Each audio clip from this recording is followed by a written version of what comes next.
बाघमारा में पत्रकार निकेश पांड्या पर हुए जानलेवा हमले और अपहरण के प्रयास पर भाजपा नेता मयूर शेखर झा ने चिंता जताई।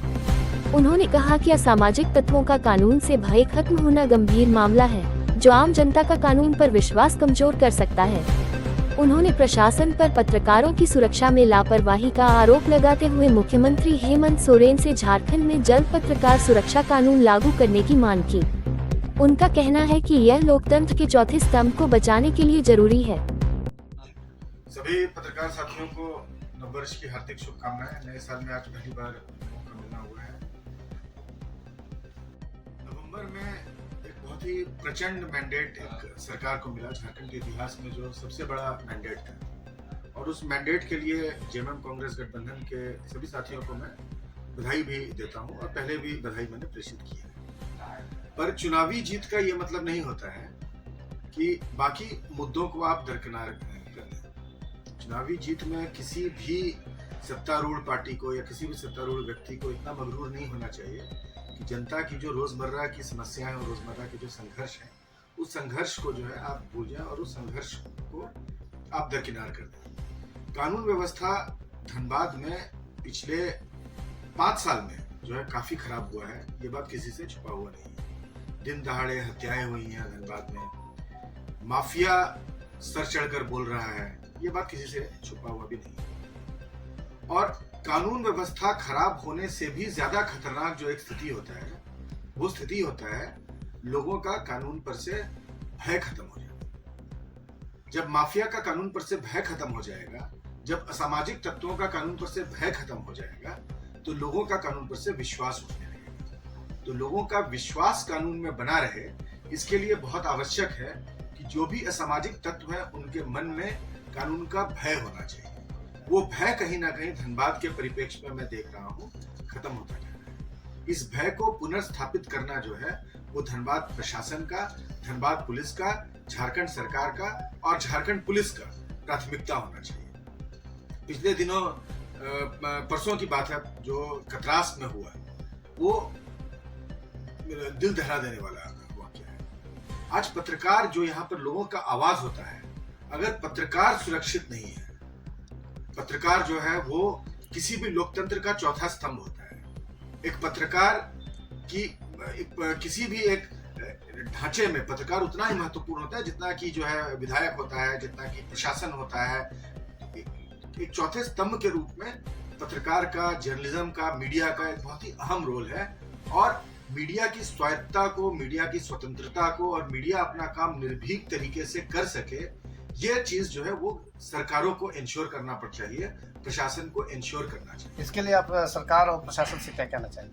जो सबसे पहले बात हम कह रहे हैं कि आप कानून का भय तो बनाएं। एक पत्रकार खबर दिखाता है, जो उसकी जिम्मेदारी है, जो उसकी ड्यूटी है, जो उसकी जो है जॉब है, जो उसका काम है।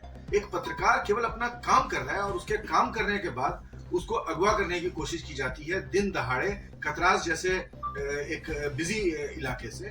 तो ये बात आप सोचिए कि आम आदमी कितना इसमें अपने आप को सुरक्षित महसूस करे। पत्रकार सुरक्षा कानून की मांग की जा रही थी पत्रकारों की तरफ से, अभी तक झारखंड सरकार ने उस पर कोई अमल नहीं किया, कोई बड़े नहीं। इस बारे में क्या कहना चाहेंगे? पत्रकारों की सुरक्षा सरकार की प्राथमिकता होनी चाहिए। सरकार से मांग करते हैं कि पत्रकार सुरक्षा कानून को जल्द से जल्द, ये केवल एक घटना नहीं है जो पत्रकार साथी निकेश पांडे के साथ हुआ, अभी निरसा में भी हुआ है, जो ये एक घटना नहीं है। नक्षत्र न्यूज़ के हमारे पत्रकार साथी के साथ निरसा में ऐसी घटना हुई है। अगर आप दिन ब दिन कोई पत्रकार अगर सच दिखाने की कोशिश करता है, उसको जो है माफिया तत्व इस तरह से दिन दहाड़े धमकाएंगे, डराएंगे, अगवा करने की कोशिश करेंगे। छत्तीसगढ़ में एक पत्रकार की हत्या हो गई है। इस तरह की परिस्थिति अगर बनी रहेगी तो पत्रकार अपना काम कैसे करेगा, सच लोगों तक कैसे पहुंचेगा? अगर पत्रकार इस भय के माहौल में जिएगा तो लोगों का सच से रूबरू आखिर कौन कराएगा? तो पत्रकार सुरक्षा कानून का पे अमल होना चाहिए। कानून व्यवस्था को एक बहुत ही पुरजोर तरीके से वापस बहुत ही सुदृढ़ करने की आवश्यकता है।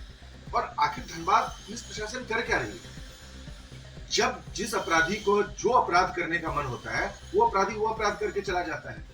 बड़ी बड़ी बातें सरकार की तरफ से की गई थी कि कोयला चोरी को रोक दिया जाएगा। कोयला चोरी किस धड़ल्ले से चल रहा है धनबाद में, ये बात आप अपनी खुली आंखों से देख सकते हैं। इस बात के लिए किसी साक्ष्य की आवश्यकता नहीं है, इस बात के लिए आपको किसी कागजी प्रमाण की आवश्यकता नहीं है। आप किसी कोयलरी क्षेत्र में चले जाइए, आपको कोई कोयला का एक्सपर्ट होने का जरूरत नहीं है इस बात को समझने के लिए कि दिन दहाड़े धड़ल्ले से बड़े माफिया तत्व जो है वो कोयला चोरी को अंजाम दे रहे हैं। आप जहां आज पुलिस की सख्ती उन तत्वों के खिलाफ होनी चाहिए, वहां हो क्या रहा है कि जो पत्रकार इस तरह के बात को लोगों के बीच लाने की कोशिश करता है उसको डरा धमका दिया जाता है और उसके बाद पुलिस हाथ पर हाथ धरी बैठी रह जाती है। आज आखिर जब ये निकेश पांडे के साथ जो हुआ, आज अगर सख्ती से पुलिस कार्रवाई करती है तो हो सकता है कल माफिया था, तो कल जब कोई और पत्रकार यहाँ आपसे भी बैठे हुए हैं, कल कोई और पत्रकार जब सच से सत्ता का सामना कराने की कोशिश करेगा तो उसके मन में ये डर नहीं रहेगा कि उसके साथ भी कोई ऐसी घटना को अंजाम देने की कोशिश की जा सकती है। धनबाद एसएसपी से क्या कहना चाहेंगे इस मामले में? धनबाद एसएसपी को केवल इस एसएसपी की बात नहीं है, पिछले 5 साल में धनबाद की कानून व्यवस्था बद से बदतर होती जा रही है। आप लोग आईपीएस का एग्जाम पास करके आते हैं, आप लोग एक प्रण लेकर आते हैं यहाँ पर, यहाँ आकर आप लोगों को आखिर हो क्या जाता है?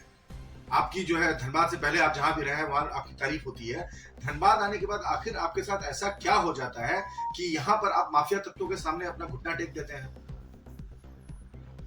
जनप्रतिनिधि भी जो देख रहे हैं चुप्पी साधे हुए हैं, सांसद हो या विधायक हो, इस पे क्या कहना है? देखिए, विधायक जी ने इस पे स्टेटमेंट दिया था, सांसद जी के विषय में मुझे नहीं पता, विधायक जी ने इस विषय के ऊपर स्टेटमेंट दिया था, लेकिन ये बात यहाँ जनप्रतिनिधि की नहीं है। मैं भी यहाँ चाहे विधायक हो चाहे सांसद हो, कानून व्यवस्था उनके अंदर तो आता नहीं है। कानून व्यवस्था प्रदेश प्रशासन के अंदर आता है, कानून व्यवस्था प्रदेश सरकार के अंदर आता है। सर विपक्ष का रोल होना चाहिए, उसका तो हो नहीं रहा है। सर प्रदेश का होना चाहिए रोल, लेकिन यहाँ पत्रकार तो अपना काम करते हैं, नाम के साथ में छापते हैं, दिखाते हैं, फिर भी उस पर किसी तरह का अंकुश नहीं लगाया जाता है। इसके पीछे कौन दोषी? आज जैसा मैंने सबसे पहली बात कहा कि आज जो है यहाँ पर मैं आप लोगों के माध्यम से प्रदेश के मुख्यमंत्री हेमंत सोरेन जी से, धनबाद के एसएसपी से और झारखंड के डीजीपी से मैं यहाँ पर मांग रखता हूँ कि आप लोगों को कुछ ना कुछ पुख्ता कदम उठाना होगा, कुछ ना कुछ ठोस कदम उठाना होगा।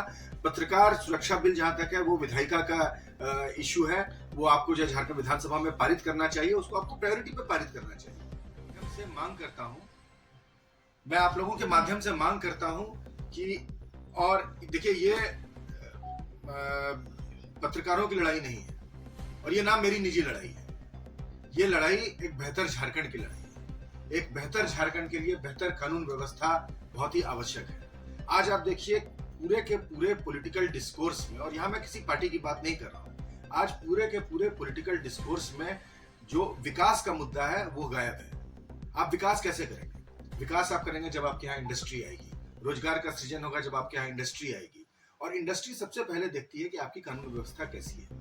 अगर भय का साम्राज्य रहेगा और अगर माफिया का राज रहेगा तो इससे विकास भी बाधित होता है। तो कहीं ना कहीं एक बेहतर झारखंड के लिए एक बेहतर कानून व्यवस्था बहुत ही आवश्यक है। और आप लोगों के माध्यम से मैं आज प्रदेश के नेतृत्व को यह बात कहना चाहूंगा कि अगर एक टाइम बाउंड मैनर में कोई ठोस कदम नहीं उठाए, जैसे ये तो एक निकेश पांडे का जो वाक्य है वो तो एक वाक्य है, उसमें उम्मीद करता हूं कि जल्द से जल्द जो भी अपराधी तत्व हैं उनको कड़ी से कड़ी सजा मिले, कम से कम वो सलाखों के पीछे जाए और उसका एक एग्जाम्पल राज्य सरकार बनाए कि आइंदा से कोई भी इस तरह का असामाजिक तत्व इस तरह की हरकत को करने से पहले 10 बार सोचे और उसके मन में एक डर रहे। लेकिन एक लॉन्ग टर्म सोल्यूशन चाहिए कि कल को जो नए युवा साथी पत्रकारिता के क्षेत्र में आना चाहते हैं उनको इस डर का सामना नहीं करना पड़े।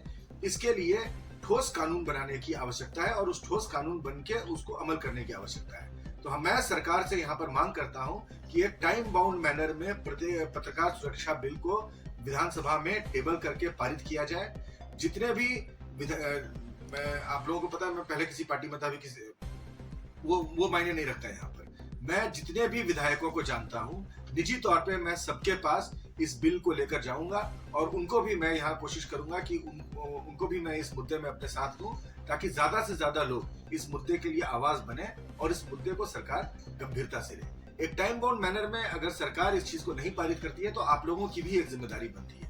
आप लोगों को ये लड़ाई लड़नी होगी और जब आप लोग इस लड़ाई को लड़ेंगे तो आपका भाई मयूर शेखर झा उस लड़ाई में आपके साथ तन मन धन के साथ रहेगा। तो पहले तो सरकार को हम समय देते हैं कि सरकार हमें बताए एक टाइम बाउंड मैनर में एक एक्शन प्लान बताए कि कैसे प्रदेश का पत्रकार और कैसे प्रदेश के आम नागरिक अपने आप को सुरक्षित और सहज महसूस करेंगे। उसके लिए आपका क्या रोड मैप है। वो नहीं होता है तो जो भी बाकी तरीके हैं, चाहे वो आंदोलन का रास्ता है, चाहे वो लोगों से वार्ता करने का रास्ता है, उन सभी रास्तों के ऊपर हम लोग चलेंगे। धन्यवाद।